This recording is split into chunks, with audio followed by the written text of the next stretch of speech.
de nous comme sans faire attention à notre consentement.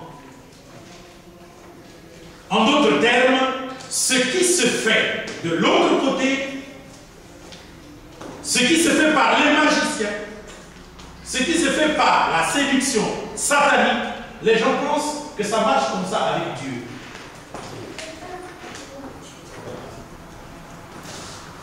Les gens pensent que dans notre relation avec Dieu, Dieu peut agir en notre faveur si on n'est pas prêt. Dieu peut agir en notre faveur si on n'est pas ordonné. Dieu peut agir en notre faveur comme ça. C'est ce que les gens pensent. Et de cela naît aussi l'incompréhension de ce qu'est la grâce. La grâce est une faveur que le Seigneur accorde à un homme qui lui déclare qu'il manque du secours. J'aime définir la grâce comme ça. Parce que le plus souvent nous disons la grâce est une faveur imméritée. Donc la grâce est une faveur qu'on reçoit mais qu'on ne mérite pas. Non. La grâce est une faveur que Dieu accorde à un homme qui nous dit, qui manque de secours. Il faut que l'homme sache que Dieu peut me secourir. Il faut que l'homme dise à Dieu, Seigneur, j'ai besoin de toi. J'ai besoin de ta grâce. En ce moment-là, Dieu va lui accorder la grâce. Et quand Dieu accorde la grâce ne se mérite pas. On ne fait pas quelque chose qui fasse qu'obligatoirement Dieu accorde la grâce. Non. La grâce, Dieu l'accorde quand tu lui la demandes. Oui, ma soeur? Oui, mais concernant la mort de Jésus à la croix, nous lui avons pas demandé, mais il s'est sacrifié quand même, c'est une grâce qui nous a fait, mais on lui a pas demandé. C'est ça la grâce. Mais nous, on lui a pas demandé. Écoute un peu. Le sacrifice de Christ à la croix de Golgotha, c'est ça qu'on appelle la grâce.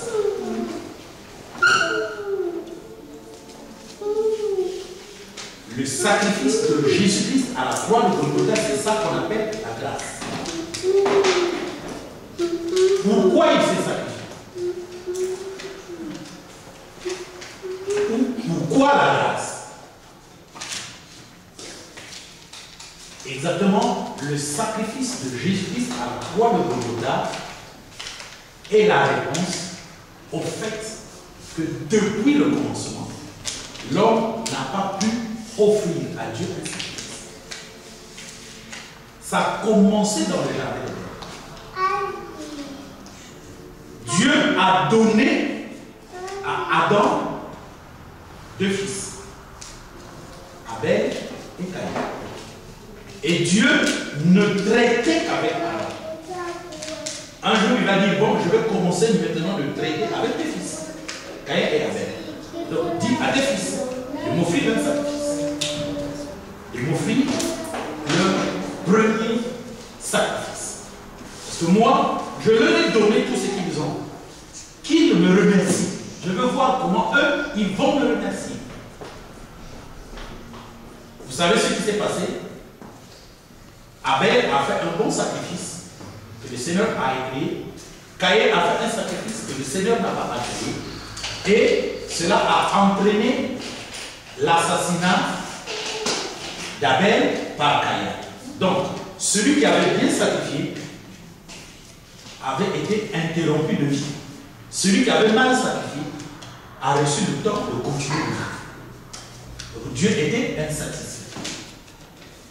À partir de ce moment, un enseignement a été donné pour que l'homme qui entre en relation avec Dieu commence par donner un holocauste. Et c'est pourquoi vous allez remarquer Adam, Seth, Noé, Abraham, Isaac, ils faisaient toujours dans leur première rencontre avec Dieu un holocauste. Tous les holocaustes sont devenus une loi dans la période de Moïse. Et tous ces holocaustes-là, Dieu n'était toujours pas satisfait. C'est pourquoi il a dit, écoutez, c'est simple, j'ai trouvé la formule. Je vais me sacrifier à la place de tout le monde. Et donc Christ s'est sacrifié. Ce qui revient à dire que tous les êtres humains ont en eux un besoin de demander le secours à Dieu. Depuis le début jusqu'à ce que Christ se sacrifie, ce besoin-là, nous l'avons.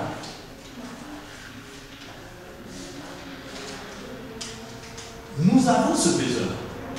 Et la grâce nous a été faite. Le Seigneur s'est sacrifié à notre place. Si vous remarquez, depuis le jardin d'Éden jusqu'à la crucifixion, l'homme avait un besoin d'entrer en contact avec Dieu. Et si vous remarquez, après le sacrifice, nous avons toujours besoin d'entrer en contact avec Dieu. Donc nous reconnaissons, avant le sacrifice de Christ et après le sacrifice de Christ, nous avons besoin d'entrer en contact avec Dieu. Mais il y a aussi quelque chose qu'on doit comprendre. Avant le sacrifice de Christ et après le sacrifice de Christ, il y a des gens qui n'ont pas besoin d'entrer en contact avec Dieu. Je ne sais pas si vous le savez.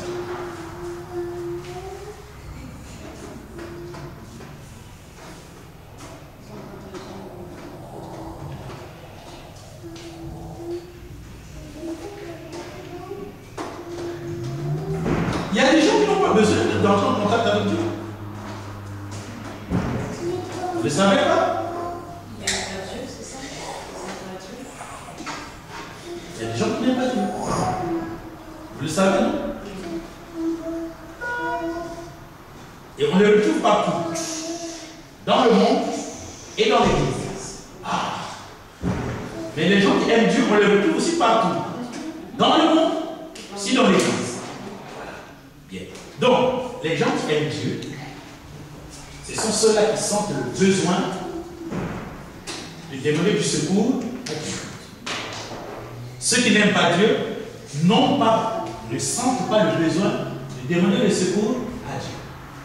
Donc, l'œuvre expiatoire et propitiatoire de Jésus-Christ à la croix de Golgotha, c'est l'œuvre parfaite qui a remplacé tous les holocaustes qui se sont produits sur la terre avant, depuis Adam, jusqu'à ce qu'il meure.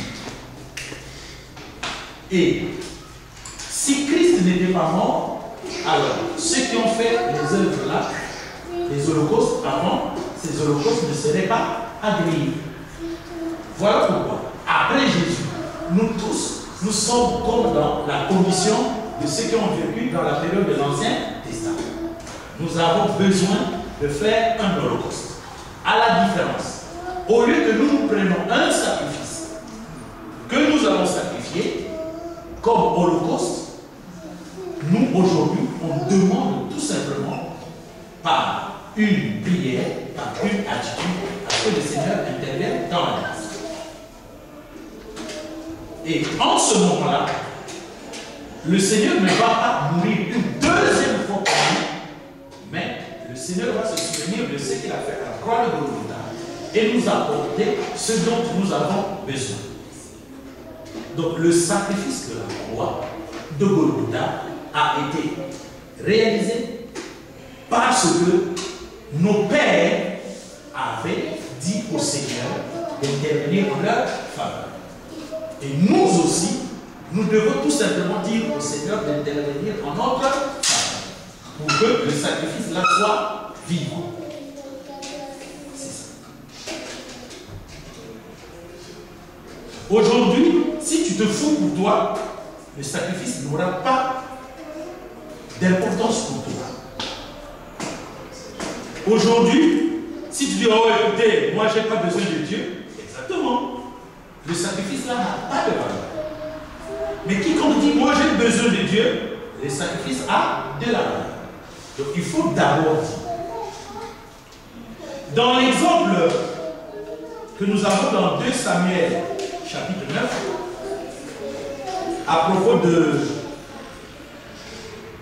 David qui librement va se mettre à dire, suivez-moi attentivement, alors qu'il régnait sans partage sur le royaume d'Israël, il va dire, y a-t-il quelqu'un de la famille de Saoul? S'il y en a quelqu'un, dites-le moi. Parce que moi, David, je veux faire du bien à la descendance de Saoul, pas à cause de Saoul, mais à cause de Jonathan. C'est l'image précieuse sur la grâce. David qui régnait, qui a tout accompli, qui était riche, en considérant son règne, en considérant sa richesse, il va dire, au fait, moi j'ai un ami que j'aimais, Jonathan, avec lequel j'avais fait une alliance. Pendant que son père le poursuivait pour le tuer, il est venu me proposer un plan pour m'échapper de lui. Et on a signé une alliance. Bon, dites-moi, il n'y a pas quelqu'un? Parce que je veux faire du bien. Jonathan n'est plus, mais je sens qu'il y a un erreur. Je veux faire du bien à Jonathan. Il est déjà mort. Bon, mais comme il est mort, mais trouvez-moi quelqu'un de la descendance de Saoul. Je vais lui faire du bien. Et les gens ont réfléchi et se sont rendus compte, exactement, il y avait quelqu'un qui s'appelait Méphibosheth. Cet homme était boiteux, perclus de pied. Est-ce que vous suivez? Il a dit, apportez-le-moi. Et on l'a amené vers lui. Il dit, en fait, qui en Israël s'occupe de l'héritage de Saoul? Parce que Saoul avait un héritage, c'est-à-dire une parcelle et les champs. On dit, mais oui, mais il y a quelqu'un qui s'occupe de ça, il s'appelle Tsiba. Il dit, appelez-moi Tsiba. Tsiba est venu. C'est toi qui t'occupes de l'héritage de Saoul? Il dit oui. À partir d'aujourd'hui, tu dois travailler pour Méphibosheth. En d'autres termes, Tsiba s'enrichissait sur l'héritage de qui? De Saül. À partir de maintenant, tu n'as plus le droit de t'enrichir. Je rétablis Méphibosheth. Et toi, je t'assigne le rôle de serviteur de Méphibosheth. Tout ce que toi, ta femme, tes enfants, leurs femmes, leurs enfants, vous allez travailler, vous devez le remettre à Méphibosheth. C'est lui qui va désormais gérer l'héritage de son propre père. Et maintenant, toi, Méphibosheth, désormais, tu dois manger à la table du roi. Quand moi je monterai à table, toi aussi tu dois venir. Et c'est ça l'exemple qui illustre très bien la grâce dans la parole de Dieu. Oui, ma soeur. Dans ce cas-là, David représente Dieu. Méphibosheth représente un croyant Qui ne peut pas marcher selon la loi. Et d'abord, qui ne peut pas marcher selon la loi. Pourquoi? Parce qu'il est hypercru de Dieu. Voilà. C'est ce que nous sommes. Il a eu la grâce. C'est pas un croyant qui marche avec la loi. Hypercule de pied, donc qui ne peut pas marcher. C'est un croyant, mais il ne peut pas marcher. Et le serviteur représente les anges? Le Saint-Esprit. Siba représente le Saint-Esprit. Et vous posez-moi quand même la question, Jonathan. Et ses enfants, toute cette descendance-là qui... Ça représente le Saint-Esprit. Et Jonathan. Exactement, c'est ça. Jonathan représente qui? Je vous repose la question. Si vous avez compris. David représente Dieu, le Père. Siba et sa descendance représentent le Saint-Esprit. maintenant Jonathan représente qui?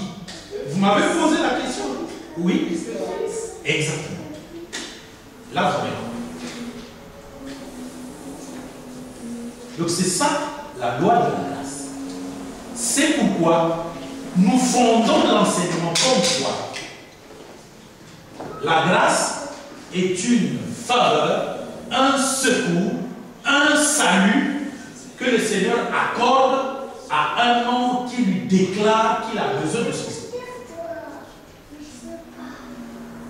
C'est pourquoi, dans l'exemple le plus parfait qui parle de la grâce, celui qui va bénéficier de cette grâce est un hypercule de pied. Dieu sait faire les choses. Remarquez, Méphibosheth était un Israélite, n'est-ce pas? Un Israélite représente l'Église. Israël représente l'Église. Ou Israël est le type de l'Église, le symbole de l'Église. Maintenant, suivez-moi la phrase. Méphibosheth fait partie de l'Église. Mais Méphibosheth ne peut pas marcher selon la parole.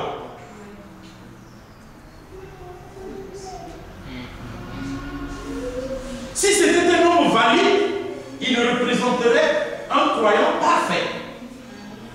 Et un croyant parfait n'a plus besoin de grâce. Oui.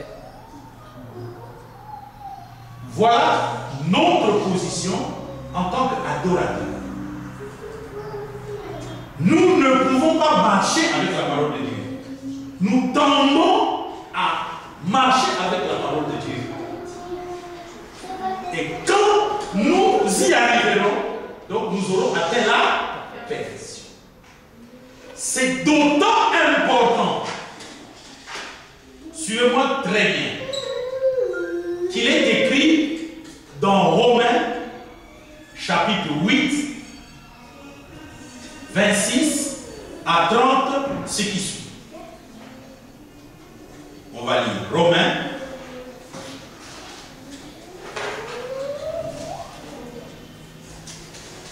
chapitre 8,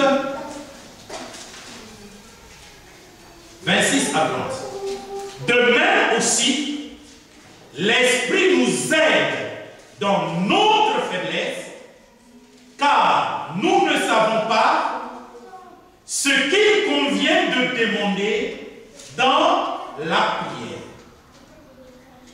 Mais l'Esprit lui-même intercède par des soupirs inexprimables. Et celui qui sonde les cœurs connaît la pensée de l'Esprit, parce que c'est selon Dieu qu'il intercède en faveur des saints. Nous savons, du reste, que toutes choses concourent au bien de ceux qui aiment Dieu, de ceux qui sont appelés selon son dessein. Car ceux qu'il a connus d'avance, il les a aussi prédestinés à être semblables à l'image de son Fils, afin que son Fils soit le premier-né de beaucoup de frères. Et ceux qu'il a prédestinés, il les a aussi appelés. Et ceux qu'il a appelés, il les a aussi justifiés.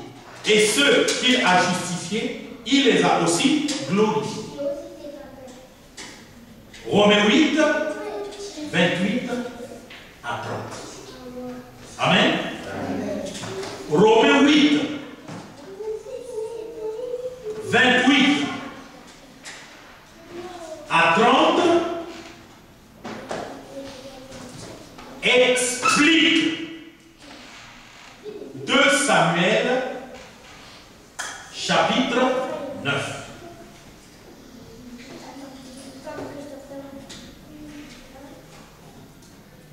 Romains 8, 26 à 30 explique mieux dans toute la Bible ce qu'est la grâce. Romains 8, 26 à 30 explique 2 Samuel chapitre 9.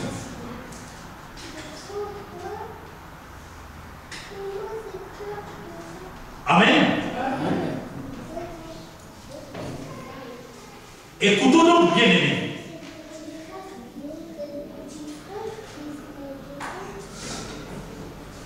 Et c'est très important.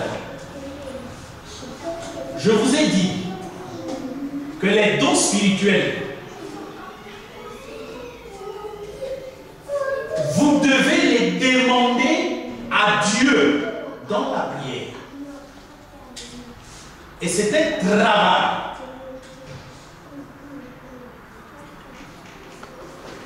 Vous devez aspirer aux dons spirituels. Vous devez travailler. Vous ne devez pas être là, bon, j'attends le jour où les dons viendront sur moi. Ça ne se passe pas comme ça.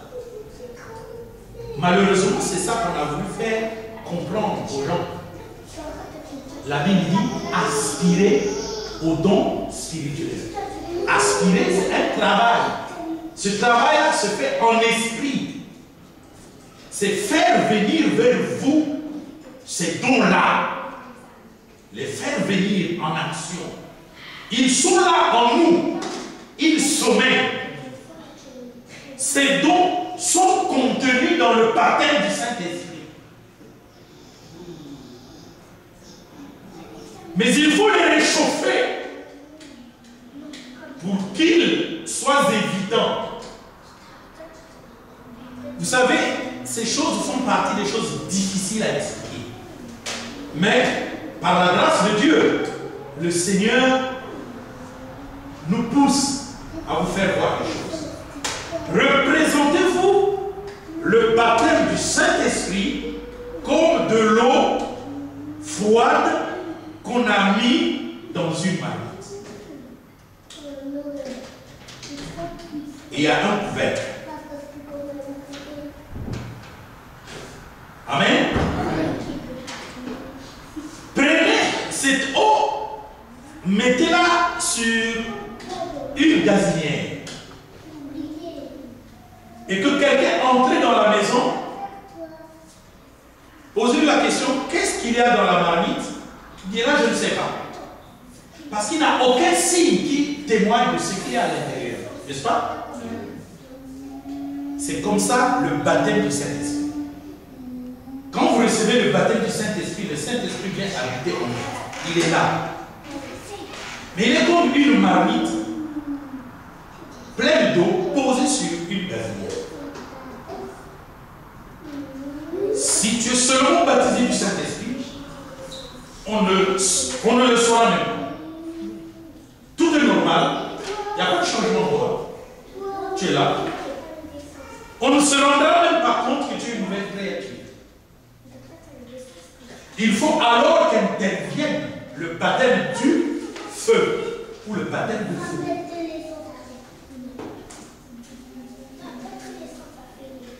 Et dans notre image, c'est maintenant le feu de la gazinière que vous allumez.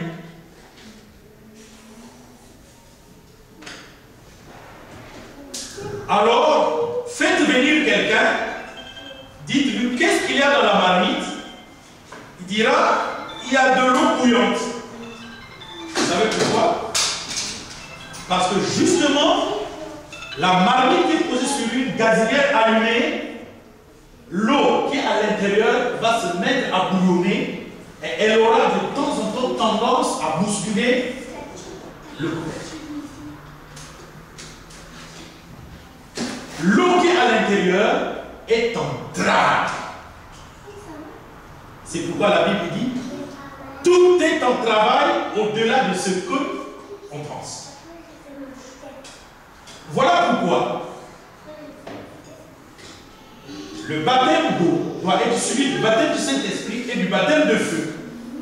Quand il y a le baptême de feu, alors nous savons que le Saint-Esprit est en action. S'il n'y a que le baptême du Saint-Esprit, le Saint-Esprit n'est pas en action. Je vais vous dire quelque chose. Un autre exemple.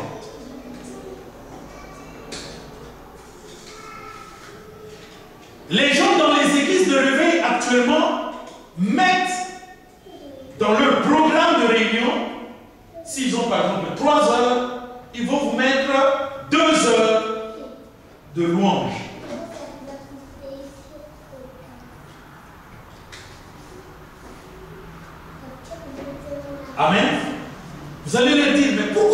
cela, ils vont vous répondre, eh bien, c'est parce qu'il est écrit que Dieu siège au milieu des louanges de son peuple.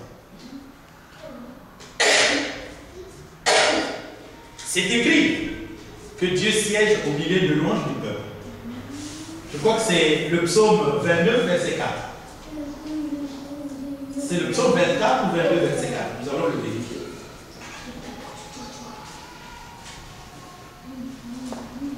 Le psaume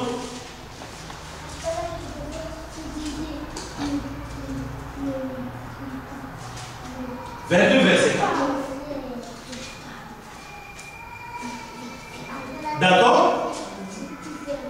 Vous voyez, il est bien écrit que Dieu siège au milieu des louanges de son peuple, n'est-ce pas? Est-ce que nous voyons que c'est écrit? C'est écrit. Maintenant, et c'est là où ça va devenir intéressant. Est-ce que le fait que Dieu siège au milieu des louanges de son peuple signifie que Dieu se met en action? Non.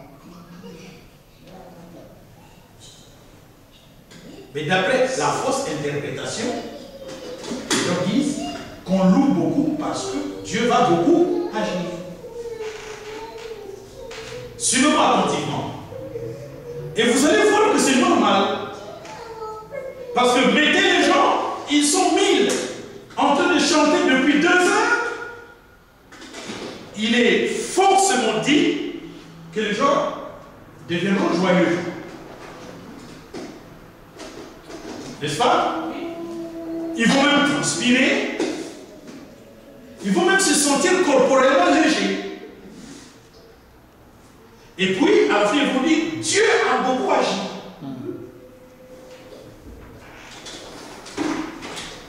Dites-le, mais non, Dieu n'a pas agi. Il faut dire, c'est pas vrai. Suivez-moi attentivement. Et ils ont raison de le dire, parce que j'étais entré dans l'église lourd. Après avoir transpiré, comment je vais me sentir? Léger.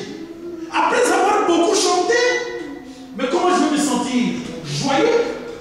Mais le problème, c'est quelle est cette joie? Est-ce la joie du Saint-Esprit? Non. Ou la joie humaine? C'est la joie humaine. Voilà le piège dans lequel le diable emprisonne les églises de réveil.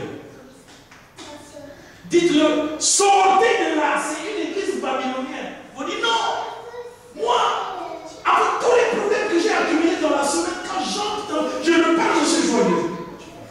C'est ça qu'il va te dire. Oui. Eh bien oui. Hein? Parce que avec tout ce qu'il a subi, il a transpiré, il a vu des amis chanter, danser, tout ça. Ça produit en lui la joie. C'est normal. C'est un gros piège. Et les gens ne sortiront jamais de ce piège. Mais écoutons maintenant le sens de ces textes.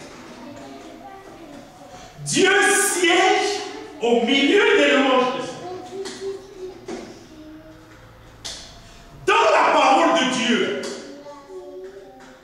quand on dit Dieu siège, ça veut dire quoi?